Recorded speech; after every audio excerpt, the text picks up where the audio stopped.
All right, so welcome to the very first inaugural episode of I don't know what the hell we're gonna call ourselves yet. We haven't figured it out yet. We got some names we're throwing out. But basically we're three guys who love the game of baseball. We're not former major league players, we're not journalists, we're not anything. We just love the game. And so, you know what? If we say some things that are incorrect, sorry, not sorry. We Not sorry.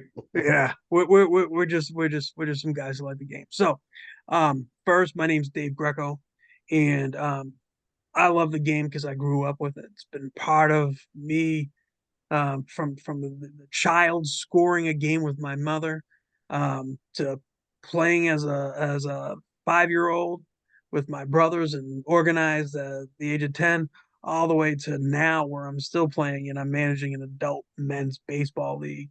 Um, and just love the game. So my name is Matt Taylor, and I saw my first baseball game in 1977, and it was at Fenway Park, and I fell in love with the game right away. I didn't have a lot in common with my dad, but that's one thing I did have in common with him was baseball. And now I'm passing it on to my son. I've already taken him to 6 different ballparks, um, and he's loved every one, even though he doesn't love the game probably as much as I do. Um, but baseball is about more than just the game. It's about family. It's about fun. It's about memories, and that's what it means to me. Well said, Matt. My name's Quinn Rolo, and I, similar to Matt, connected with my dad quite a bit on the game of baseball. He took me to Fenway Park for the first time when I was 8 years old. He grew up in North Central Massachusetts, and we had moved back there after spending some time across the states, and even a little bit of time in Korea. But we returned home, and one of the first things he wanted to do when we moved back was take me to Fenway. And wouldn't you know it, we actually caught a home run that was hit during batting practice, which he Oh, was which he was pretty. He was almost more psyched about than I was as an 8 year old. So just the energy my dad brought to enjoying the game, especially Red Sox baseball, he would always say, "Bad day at Fenway is better than a great day anyways." And that's pretty much all the expertise that I bring to this podcast as it relates to baseball is just the love of it, watching countless games with my dad at Fenway, and also just home on the couch. And as Lord knows, if I actually tried playing the game with any level of regularity, I would get injured pretty fast. But I'm a talker. It's the best. It's probably the part of me that works the most nimbly is my mouth. So I thought that this might be something that I'd like to, um, talk a little bit more about with two of my buds who know quite a bit about baseball as well. And one of the things that we were thinking about discussing, something that's pretty topical in this particular time, you know, uh, in this part of the baseball season, uh, the greatness of Shohei Ohtani. In light of this amazing game that he had just recently, where he went 6 for 6, drove in 10 runs with 3 home runs, 2 doubles, and 2 stolen bases, and he became a 50-50 man, 50 home runs, 50 stolen bases. It really kind of, I don't know, just jogged a question. I think other talking heads have been, wondering this as well. And so I'm curious to bring it to each of you. Is is Shohei Ohtani the greatest baseball player the major leagues has ever seen?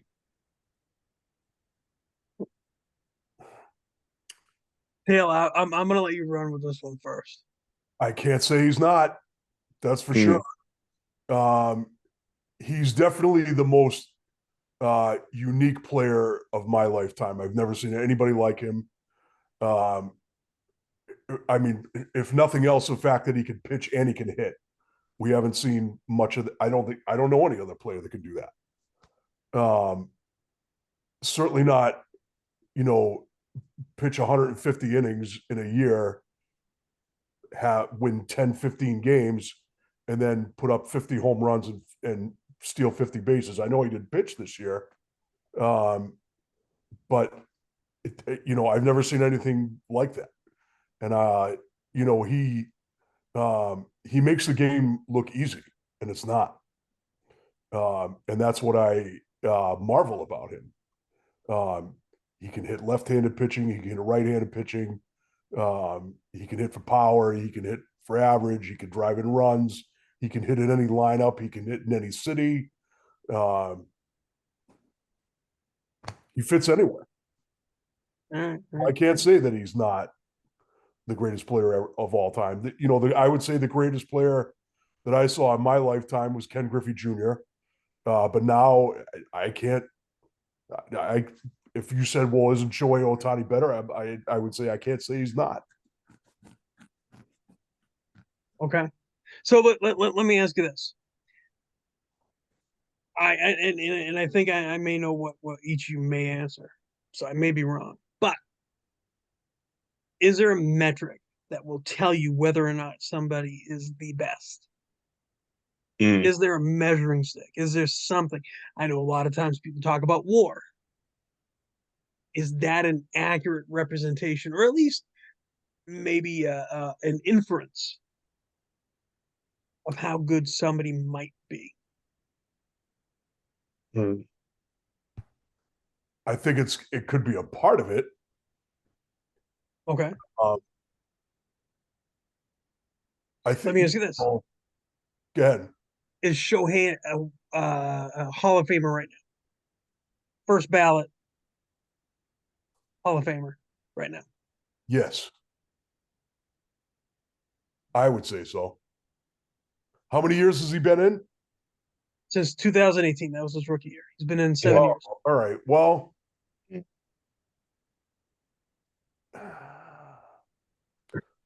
I mean, Kirby Puckett got in and he played. How many years did Kirby Puckett play? 10, 12?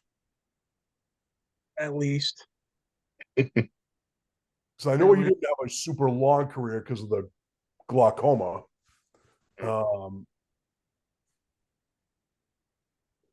Okay. I didn't know he had played that few years. Well, Now, and I'm also going to tell you. So I have no access to Baseball Reference right now because I cannot minimize this window because I'm recording.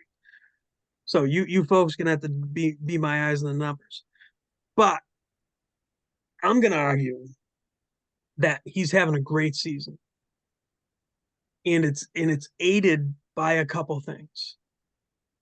One, the size of the damn bags, right? If I were to put him in a category with somebody, I would put him in a category with Ronald Acuna Jr.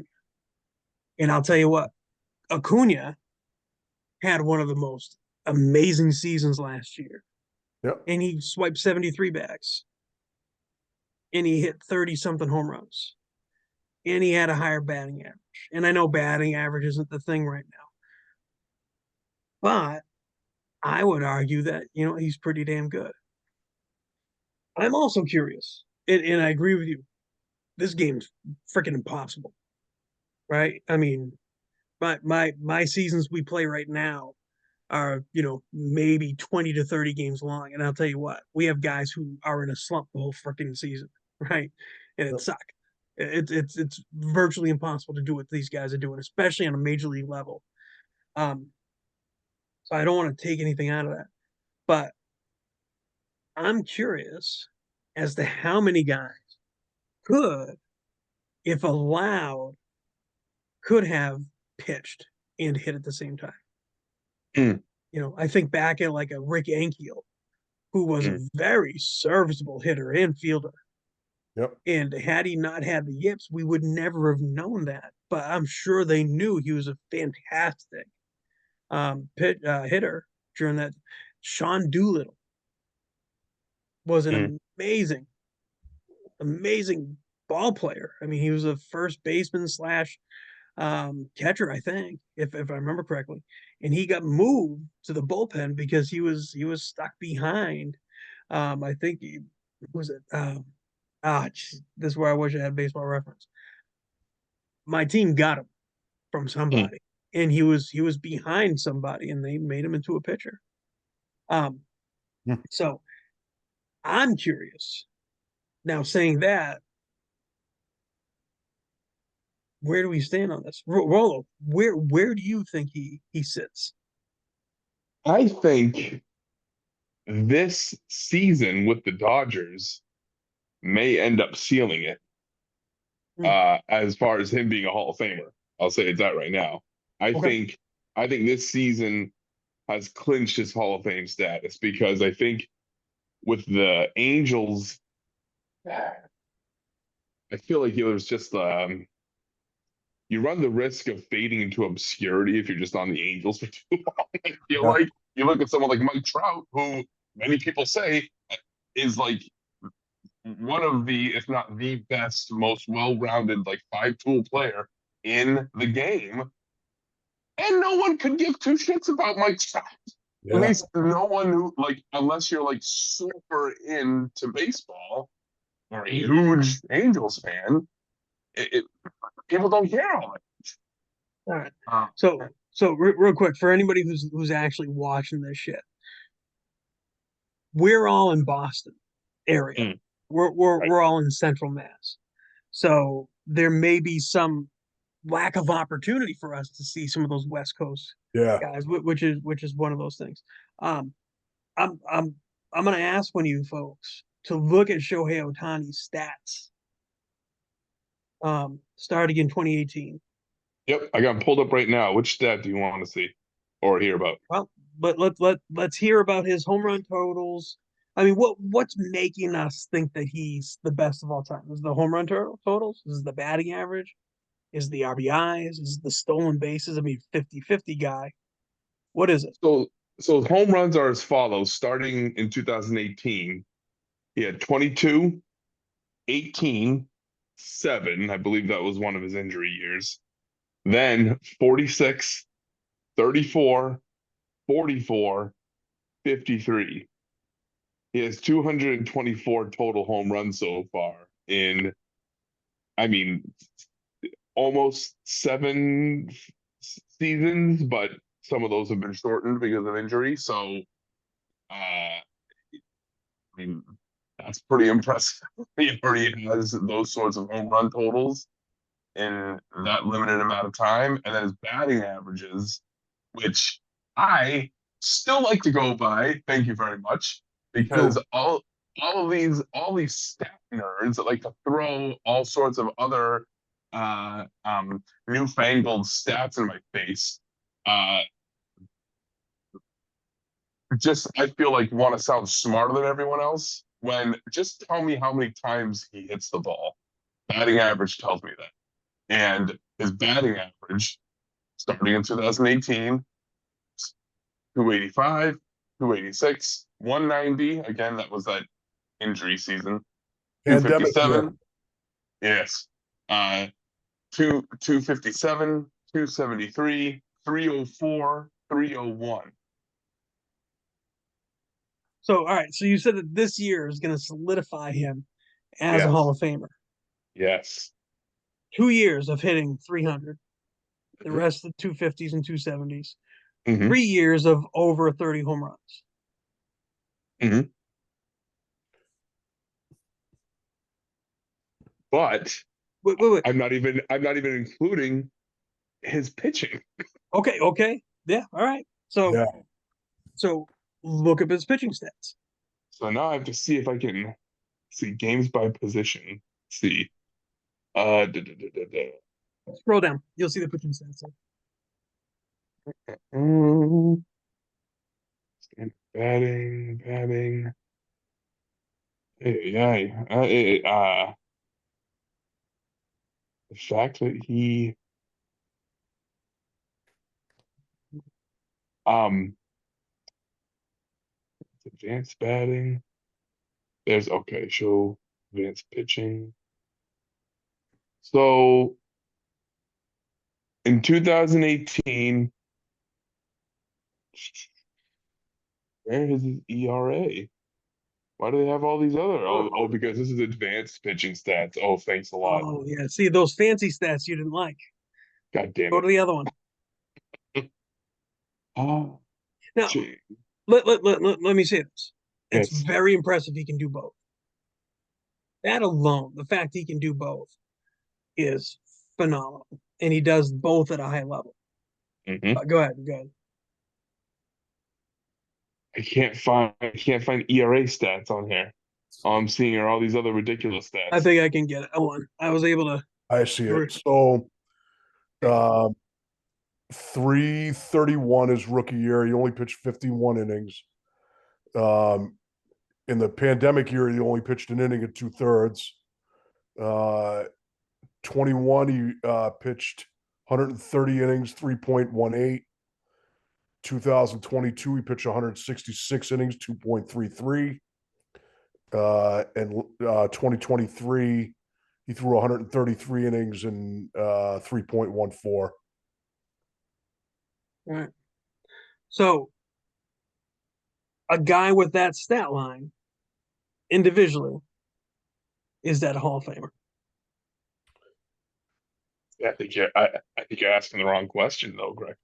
It's the combination. It's the combination of both that's so special. Yeah. It reminds me a little bit. The only thing that came to my mind is someone like John Smoltz. I know that his is within pitching, but I feel like his individual, like, and this is just in my mind's eye, his individual closer stats and his individual starter stats Yep. in and of themselves may not necessarily be like shoe in Hall of Famer. But when you put them together, it's like, holy crap, he was a really dominant closer and an excellent starter for a long stretch of time. Put those together, that's a Hall of Famer. Yeah, I think that's a great point. Let me Yeah. ask you this: how long did Smoltz pitch for? Oh, much longer than what Otani's does. Yeah. 22 seasons, 23 Yeah, seasons. 22. I'm looking at it now. Plenty too. Holy cow. Yeah. Um, If you took 7 years of him, would that have been enough to make him a Hall of Famer? Mm. So if I'm hearing you right, it sounds like inherent to getting considered for Hall of Fame almost sounds like there has to be a minimum threshold of time served in the game, time played in the game. No, I think it needs to be more than 2 years of dominant ball. Mm. And I think that's what Otani's given us. I think Mm. he's given some unique baseball, some really unique baseball. Again, I don't know how many guys can do it because I don't think a lot of guys are allowed to. But the fact that he can go both ways and pitch and hit and play defense is pretty damn special. That alone makes him special, right? It's kind of like Dave Grohl, right? He can play drums in Nirvana and then sing his ass off for the Foo Fighters, right? But I'll tell you what, I need to see more if I'm going to Mm. say he's the best ball player to ever Mm. play the game, right? Mm. I'm going to show my bias. You know who I think the best ball player to ever play this game is? Oh, this is a good question. Let me think about this. Knowing you, are you going to say Ricky Henderson? Yeah. good guess, Quinn. I mean, shit. My man, best leadoff hitter ever to play the game. Hmm? Most runs scored ever. Mm. 3,000 hit club. Yep. Most stolen bases ever. Most What? home runs to start a game ever. Most walks until Bonds, and they started throwing and walking him every time he got up the bat so he didn't swing the Yeah. bat. Most earned walks. I think that should be something. Best player to ever play the game. Ricky Henderson. That's In an my interesting argument. It's an interesting argument, yeah. So he has. Oh, and talk about longevity. I knew he played for a long time, but I'm looking up right here, 25 years. Holy crap! yeah, and not only that, he played some independent ball in between for a little while and came back. So that kind of asks another question, right? So where did Otani play before here? And do you include that? Yeah. Good question. So no offense to Japanese baseball. It's AAA or quadruple A, maybe. Okay, well, I guess that's my argument. Are you going to include some of these players, AAA stats, when they weren't facing Major League ball? Right? I mean, Ichiro came Yep. here and showed out. Right? I mean, my man had 2 Hall of Fame careers, once in Japan and once here. Yep. Right? He potentially could be the best baseball player we've ever seen.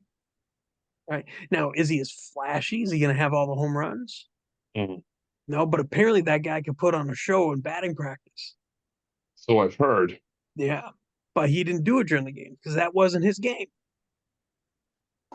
And I saw him pitch, and he threw good. Really? Wow. Really? Wait a second. Where did you see him pitch? In a blowout game. And I'm pretty sure it was when he was in his 40s and he was hitting the 80s, mid 80s. Damn. Wow. What team was he with? The Marlins? It might have been. It might have been with the Marlins. It might have been. So something that I'm trying. So Ricky Henderson's stolen base percentage was 80%, which obviously seems pretty damn good. I do wonder though, in some of his real astronomical stolen base seasons, how much was how judicious a base stealer was he? Because I do feel like sometimes guys who are fast, who just want to go, are sometimes doing so in a reckless way, and they get thrown out maybe more than they should. And let me tell you something. Watching some of these Red Sox teams in recent years, sometimes they have really stupid base runners who don't know what the hell they're doing. Not that I'm saying Ricky Henderson was that, but base running, base stealing in and of itself is, I think, can be overrated if it's not executed in the right moment, effectively. Yeah, well, that's the analytics of it. Is that it's the risk reward isn't there necessarily. But when you have a player who has the ability, so I brought up, can some players pitch and hit? Is that a possibility? Is the risk reward there for that? Right? Is that why a lot of guys don't do that? The same thing goes with stolen bases. Back in the day when Ricky was putting up 100, I think what was highest stolen base was I think 130 in the season. And he probably got caught 40% of the time. But that was the Billy Martin way of playing baseball. I was just going to say that. They called it Billy ball. Yep. Yeah. Oh, right. That's what they did. Yep. That was the era. That's what they did. Now, we went where, guys would never even think about stealing a base for the past 12 years until they made the baseball, the bases the size of pizza boxes. Now, all of a sudden, you got guys swiping bags all the time because the percentage of being able to get around a tag, the percentage of having just that little bit of an advantage over the catcher makes it worthwhile. Because God forbid there's any contact that exists in the game anymore, which this is another whole discussion that can get me down a little rabbit. Not that I'm saying we should be looking to concuss people and tackle people in the game of baseball, but there's something to be said about a hard fought, well played play at a base or at the plate, especially. Yeah, players were playing hard. Sometimes injuries are going to happen. The Buster Posey. Yes, yes. Yeah. So with Otani, right? I just looked it up. He's been caught 4 times. 55 stolen bases been caught 4 times. That's ridiculous. That's ridiculous. So here's the other thing I think, the other thing I look at with Hall of Famers is did they play their best when it mattered most? So he Yeah. have an opportunity to do that this year. And not only that, the Dodgers have had a lot of failure. The only year they won was a pandemic year. They COVID only year, played yeah. 60 games.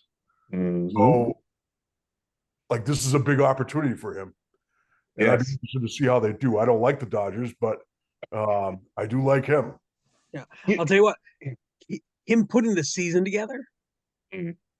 you would almost think this may do is it may make him a one-way player. Yeah, I was wondering that too, Greco. Hmm. Yeah. Because if he can do this Mhm. when he's not pitching, he doesn't have to worry about it. Yep. Yep. Yeah. It'll be interesting to see if the Dodgers, well, but there's already some speculation being bandied about that they might try to pitch him in the postseason, that he might be ready, that I think he'll, because he got his Tommy John in the off season. did. Was it? It was in the off season of 2023, right? So it's been a little over a year. It's been a year and a half. Mhm. So that's like right on the edge of when guys may start throwing again. Pitching. Yeah, right. Pitching, excuse me, pitching. Position players can come back sooner, most likely. Right, right. Would you guys do it? Like, let's say it's the LCS and it's like game 6, game 7, or whatever. And, the Dodgers have shitty options otherwise. Would you bring Come him back in? and pitch, you mean? Yeah.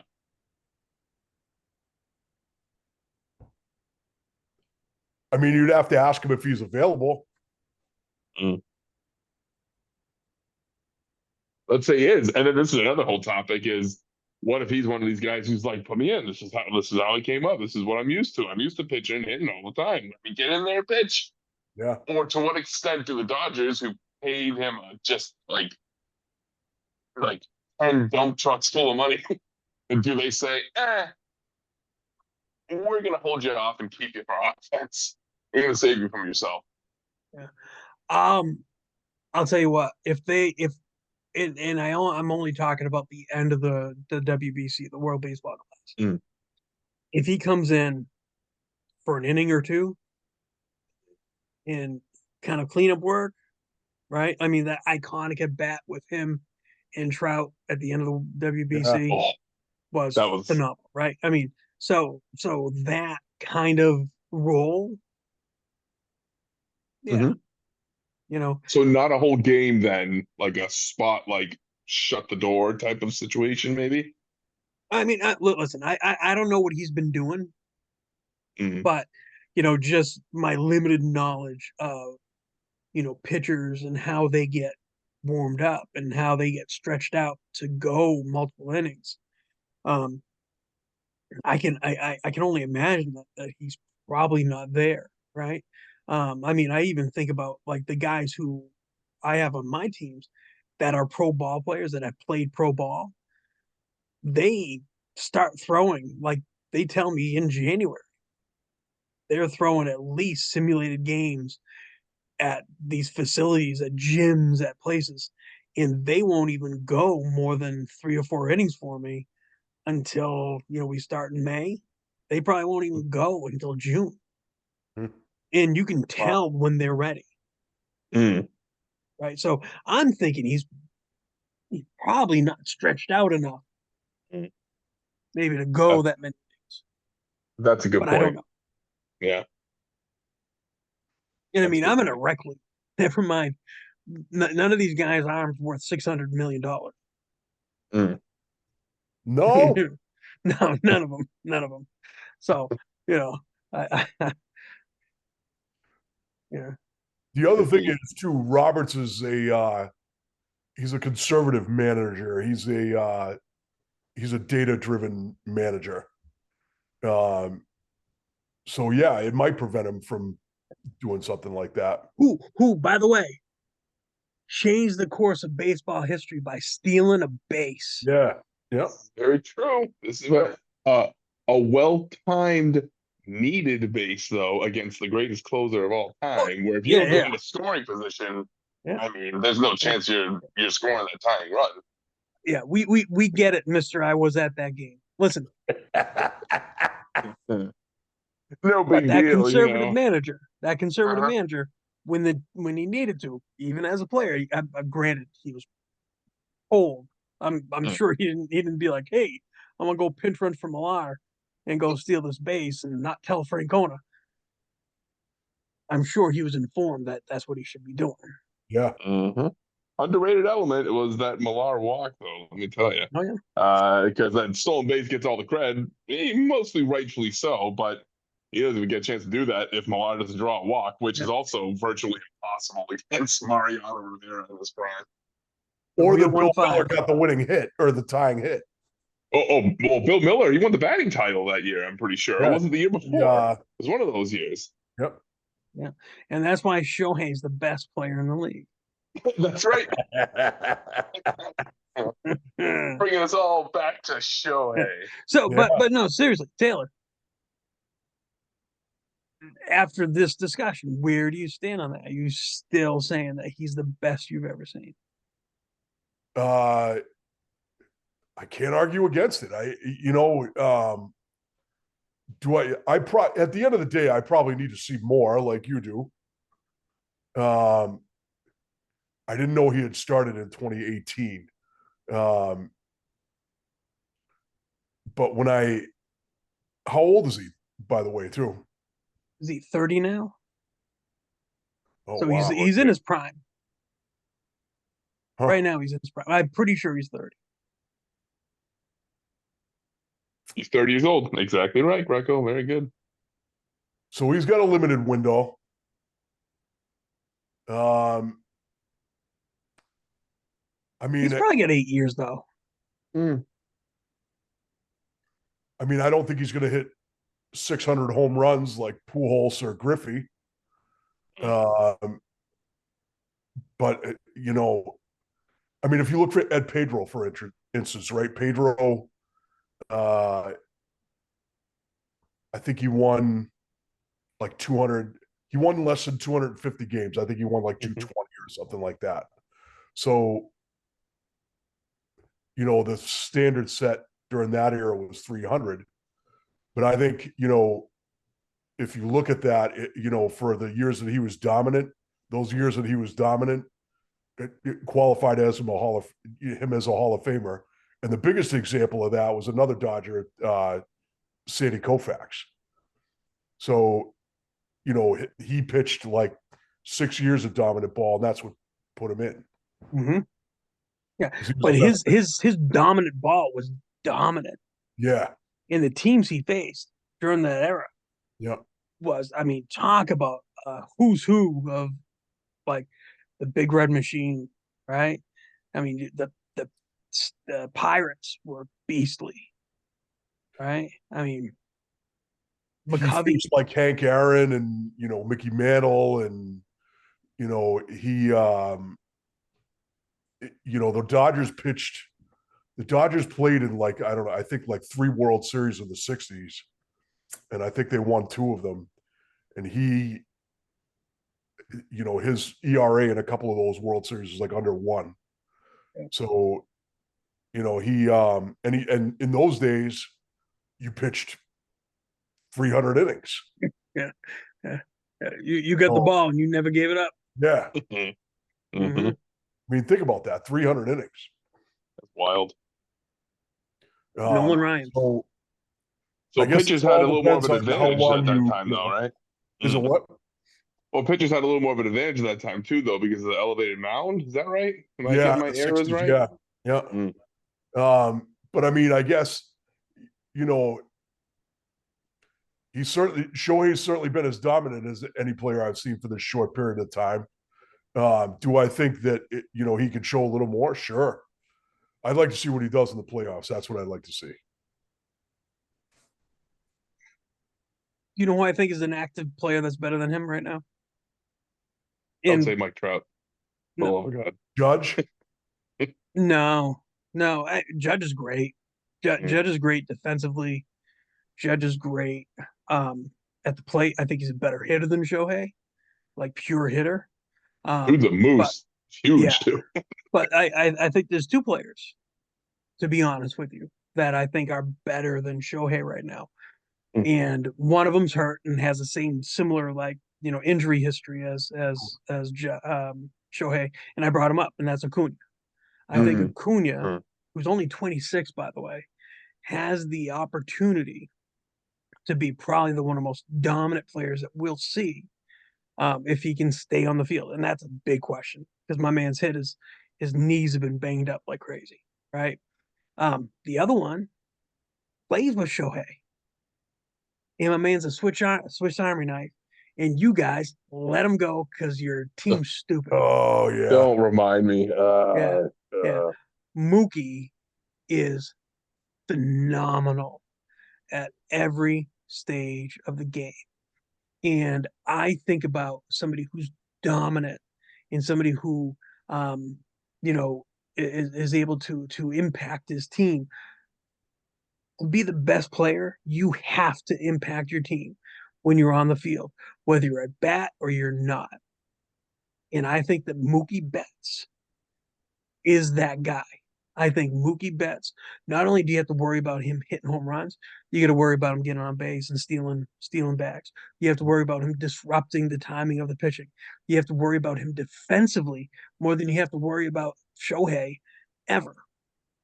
Mookie Betts, to me, is probably the best player in MLB right now.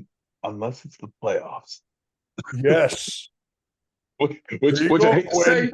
I hate to say because Mookie, I mean, you couldn't get a more winnable personality than him. And all the attributes and all the things you said about his game, 100% agree. Unfortunately, though, he's largely been underwhelming in the playoffs. Yeah. And what about Shohei? How's he done in the playoffs? So this is what's going to be It's his fascinating, and I opportunity. 100% agree with Matt. Is that we got to see what he does this season? It's his first chance because he was languishing away on the useless Anaheim Angels. So Who, now that he's on, who had two of the best players, and I know you. I don't know anything about Trout. Trout is one of the best players you could ever watch play the game impactfully. Now I'm going to ask you something. Without Mookie Betts, even in the COVID season, did the Dodgers win the World Series? Did the Dodgers even get to the World Series? Without Mookie Betts, do the Red Sox make to the playoffs as many times as they did? Do they win without him? no, Probably not. Did Probably the not. Anaheim Angels win with him? No. Mookie Betts? No. Shohei. Oh no. No. no, but then you could levy the same criticism against Trout, and how much of that is a Yeah, organization thing, and how much of it is a player thing. Listen, I'm very happy Anaheim sucks, but have I mentioned Trout as being the best player right now? Mm. No. Nope. No. I'm gonna tell you though, I think that Mookie is that guy. So, but this is getting into that like clutch territory though, and to what extent is What you showing us, buddy? oh He's up at the plate right now. There he is. look at that. Oh, look at that. They're pitching around him. What was that? Like 10 that- feet over his head. Yeah. Yeah, I was never a big Mookie Betts guy. I gotta be honest. But I don't like him. you know, I mean, his numbers speak for themselves. Do I think the Dodgers could win the World Series without him? Yes, I do, because I think their lineup is so loaded. Okay. I don't know a lot about their pitching staff, to be honest with you. I don't know how good their pitching staff is, but They're expensive. you know, and that's the most important thing in the playoffs, Yeah. as the pitching staff. Well, So so all right, you brought up the lineup. Does that lineup make Shohei better? Does oh, having protection from Freddie Freeman absolutely, make him? absolutely, yeah, Mm. of course. Mm-hmm. Yeah. I'm not sure he's that guy. I think he's very good. I think he's phenomenal. I think he's one of the best we've ever seen. I don't think he's the best. I think it's curious though that as he was getting close to becoming this 50-50 guy this season, that he ended up crossing that threshold in a game that was just off the charts ridiculous. Like the most ridiculous stat lines you've ever seen for a single game ever, which kind of just gives me an inkling. Like, is he going to be a gamer? Does he have that gamer in him where when he senses the moment, he rises to it instead of shrinks from it? And obviously, playoffs will be the ultimate kind of indicator of this, assuming the conservative managing styles of Dave Roberts don't hamstring him. If hopefully he'll get opportunities to really come up with in a clutch situation Mhm. for a big hit. Because I mean that's the thing that almost becomes it's one of the biggest sticking points that make me want to punch stat nerds in the face, that they don't believe in clutch and late. They Right. don't believe in it. And That's the thing. we watched David Ortiz, the greatest clutch hitter of all time, play for what was it, like 15 years here, I think it was, before he retired. And it felt different him coming up to the plate. I was talking with you, Greco, about that game 2 against the Tigers in the ALCS of 2013, when Scherzer was shutting us down. We could not buy a hit in that game. And then the idiot Tigers took Scherzer out and plugged in, I forget who it was, some reliever who promptly loaded the bases. And then it's like you couldn't write it any better. And David Ortiz comes up and launches that grand slam to tie the game.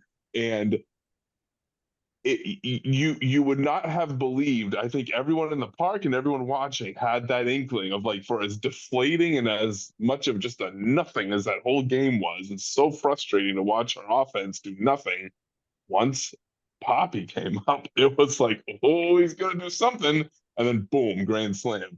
And so with Shohei, uh, that's what I'm really hoping for, is to see those moments, because hey, that'll be a real big point in the argument of, like, maybe he doesn't got it, if he ends up squandering a few of those moments.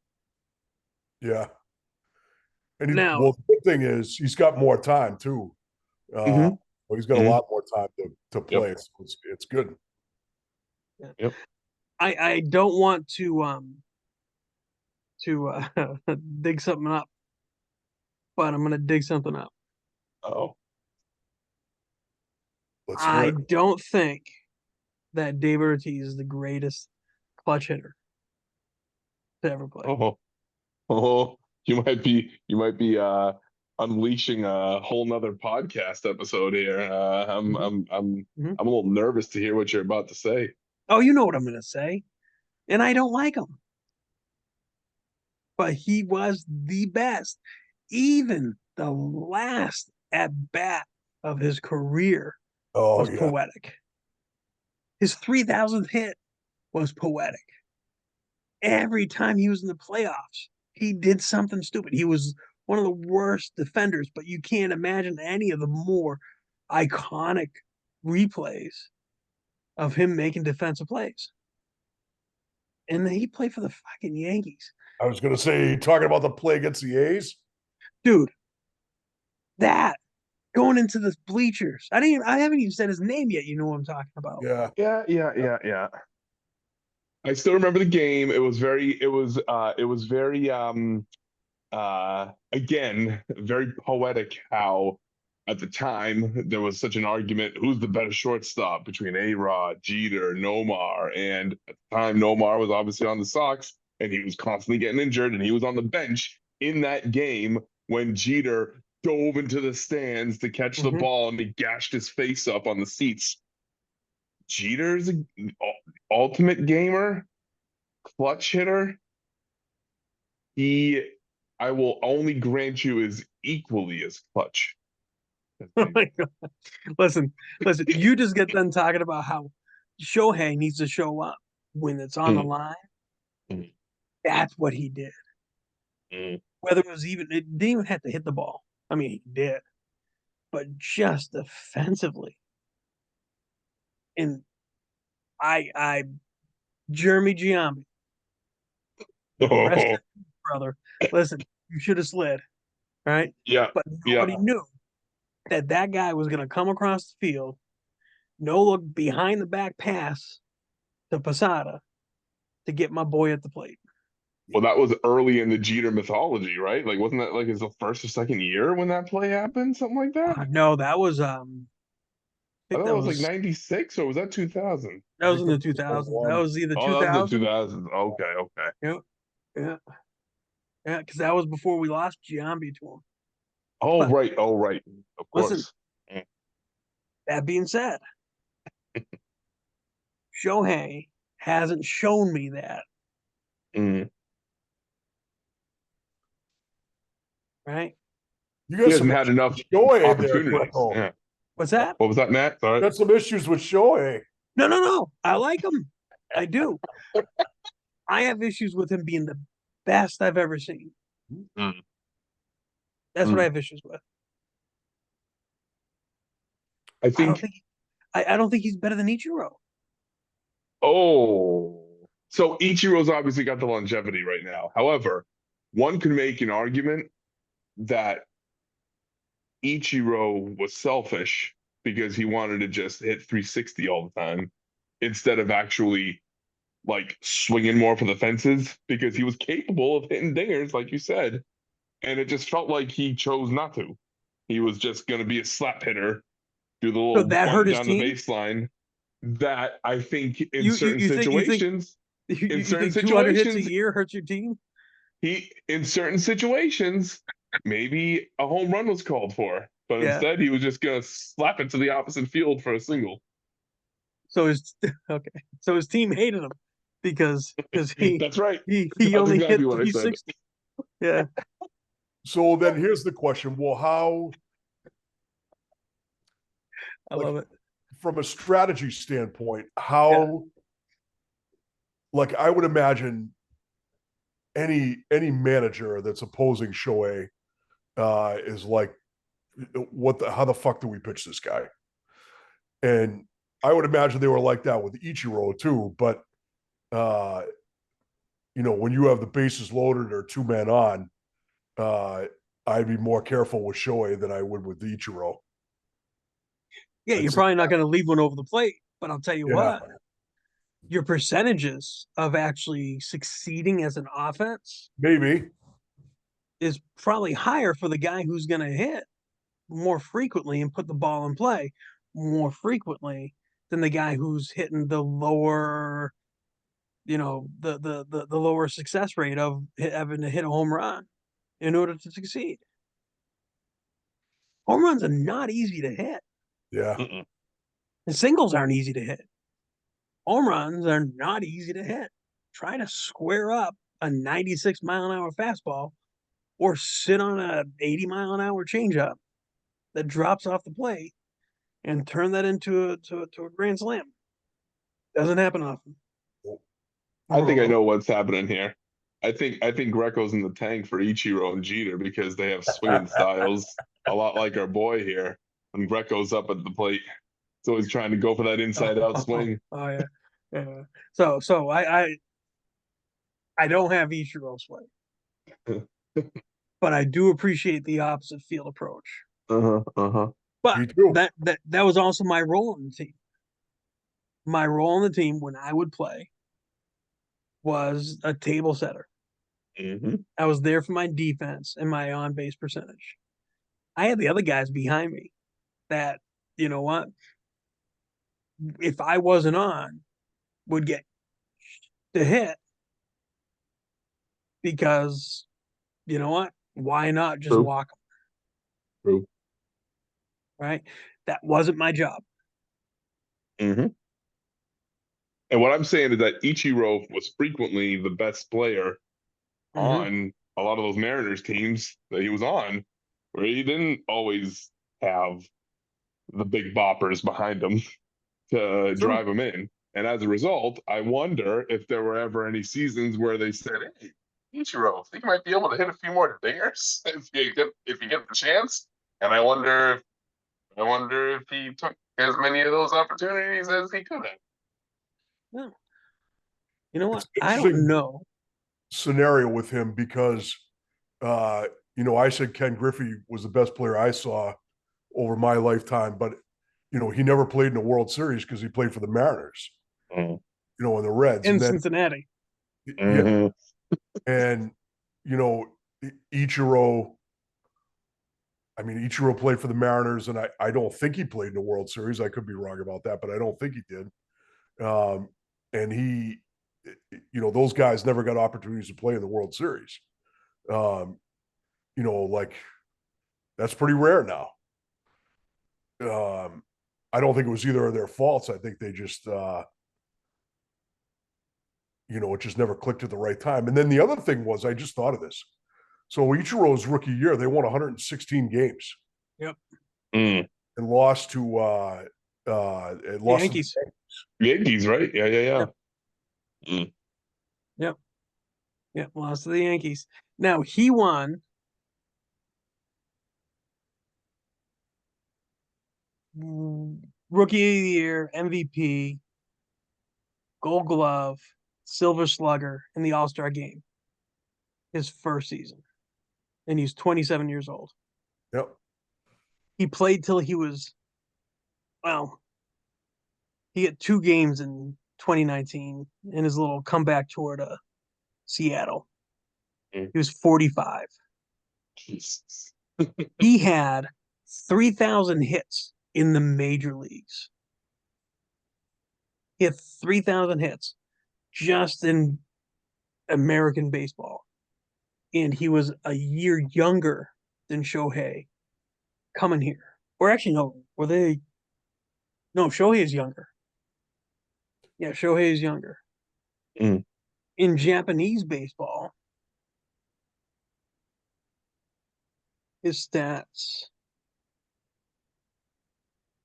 were. Oh, is it not going to tell me? Oh, no, here they are. Japanese baseball.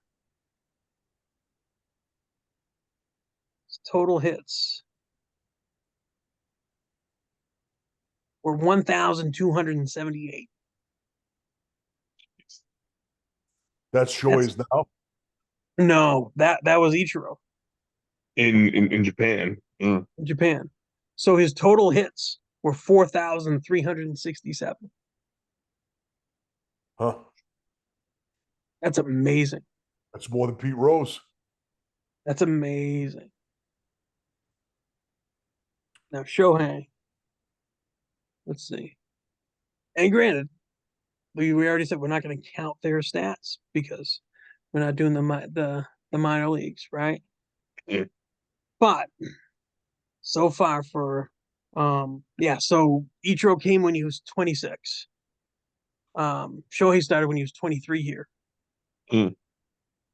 So right now he has 865 hits for Mhm. his career. In let's see, 1, 2, 3, 4. We'll say 6.5 seasons, right? Yeah. Mhm. Or 6 1/3, Yeah. Something like that. Yeah. right? Not bad. Not bad. So what would he have to do, Greco, to convince you that he's the best? Have another, maybe not as dramatic of a year. Listen, you know, when stolen bases are up as high as they are now, right? Just league wide. Mm. I think that's a diluted stat. It's unique for a 50-50 guy. Like, Mhm. obviously, we've never had it, right? But I need to see more. I need to see more of it. I need to see um, that he can impact the game, um, you know, as much as some of these other guys do, or at least that I feel, right? So, not to, you know, I guess forecast something that's going to be said later on in some of these, but Mr. Taylor, the eye test, right? Yeah. I've been able to watch Ichiro face my team for the past 6 years, and I was not as worried about him coming to the plate as I was for a Trout, Mm. as I was for um even a oh Calhoun. That dude used to just smoke us, right? I'm more afraid of a Jordan Alvarez or a Mm. Jose Altuve getting up, right? Or the guy we lost, Marcus Simeon. Those are the guys who I'm more afraid of than Shohei when he was in the American League West facing my A's. Hmm. So yeah, he's having a phenomenal season this year. Yeah. Phenomenal season. He had a phenomenal season last year. And he I has, he and Betts is hitting behind him. Betts hits second. He hits first. Um, so that's a big part of it too. Yeah. And then you Uh, get worried about Freddie Freeman, yeah. Mm. Yep. Max Muncy. I mean, so I need to see more. I Mhm. need to see more years of this. If there was a Hall of Fame for like amazing seasons, Yeah. he's in. Maybe twice, but he's in. Well, all I know is I can't wait for the playoffs to start because playoff baseball, I still don't know if there's any other sport that has the same type of like fever pitch intensity as playoff baseball can get to. Um, it and I just wish that they still had the one game playoffs. Like Mm. now that they moved to the 2 out of 3, Yeah. it's still good. Don't get me wrong, but there was something about those like just the one gamers to start the postseason, like immediate, like instant drama that like it was like appointment viewing. Like I Mhm. love watching Those tiebreaker games when the teams would come in tied at the end of the season those. Mhm. were amazing. Absolutely. It was so fun to watch. I mean, that Pittsburgh Atlanta game though was heartbreaking. But the Milwaukee and oh why am I drawing a blank? Milwaukee and was it St. Mm. Louis? They had a phenomenal game a few years back. The Royals in their World Series winning year having to go through and win that one game plan and then go against some of the juggernauts and just come out the other side was absolutely phenomenal. Build your metal. And it's those types of moments to see those sort of situations. And I feel like the situations always feel more like organic in baseball, like in terms of just like and granted now they have pitch clock, so those sorts of things kind of help speed the game along, but still the moments that occur like later in the game, bases are loaded or runners in scoring position and tie ball game, or you're down by one, like it just feels different than than the sort of back and forth nature of some of the other sports, which can also get entertaining and intense at points, but it like there's a crescendo to baseball that I feel like is different. You feel it no more strongly than Yeah. It's the only sport of the four major sports where you see ordinary players in extraordinary situations. You know, like with, like Mark Lemke or the guy I always think of is Tony Womack. Like if you look at Game 7, the Yankees and Diamondbacks, um, like it's like the most clutch hit ever. Like he had a double off of Rivera that scored a run, set up Gonzalez's Yep. game-winning hit. You see stuff like, I mean, Steve Pearce for the Red Sox. All these different players, succeed in extraordinary situations. You're not going to see that, in basketball because they always try to, design a play for their best player, or in hockey, they may play their top three lines, in overtime, football, they always give it to the quarterback, so Mhm. baseball's the only game you see that. Yep. Yeah. Listen, Sid Bream Yeah. changed the course of two franchises Yep. back in the 90s. Yep. Killed the Killer Bees, split up Bonilla Bonds, uh, and sent them packing, right? And put Atlanta on the map to win their first World Series. And my man was slow, but he made it home. He beat that throw, right? I mean, there's so much that can happen. The game's romantic, right? One of the things that I want to talk about in this topical in this is one of those stories. Stephen Vogt. I see blank stares. Stephen Vogt is one of the most interesting stories in baseball that I think has happened in the past 10 years. Oh, do tell. Should we do it now?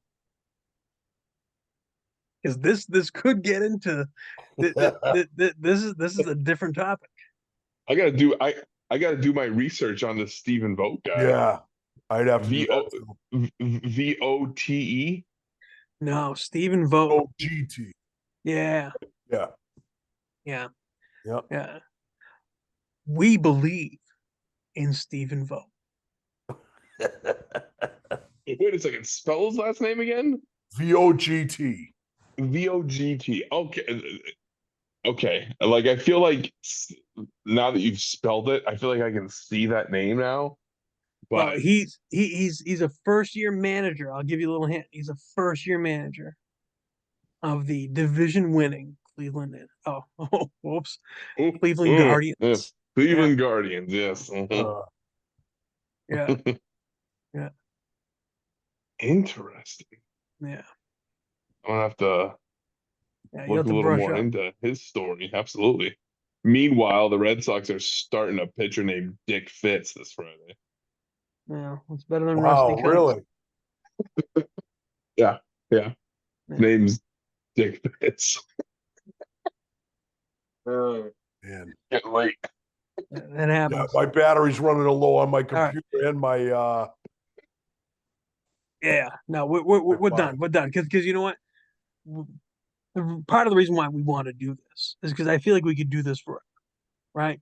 And the only time that's ever going to shut us up is outside interference, batteries dying, wife's, kids, got to take a shit, right? Otherwise, we can continue this on. Yep. So I'm going to stop the recording, gentlemen. It's been fun. Absolutely. Yeah, absolutely. Yeah. I'm gonna read up more on Stephen Vogt, and we're gonna try to do this again next Tuesday. Yeah, let's. Are we good with that? Every week. Tuesdays at 9, I think should usually work. Yeah. Well, I'm going to stop the recording. We'll figure all that out. If anybody watched this or listened to this, thank you. I hope you enjoyed it. Again, we don't know what the hell we're talking about. We just love it.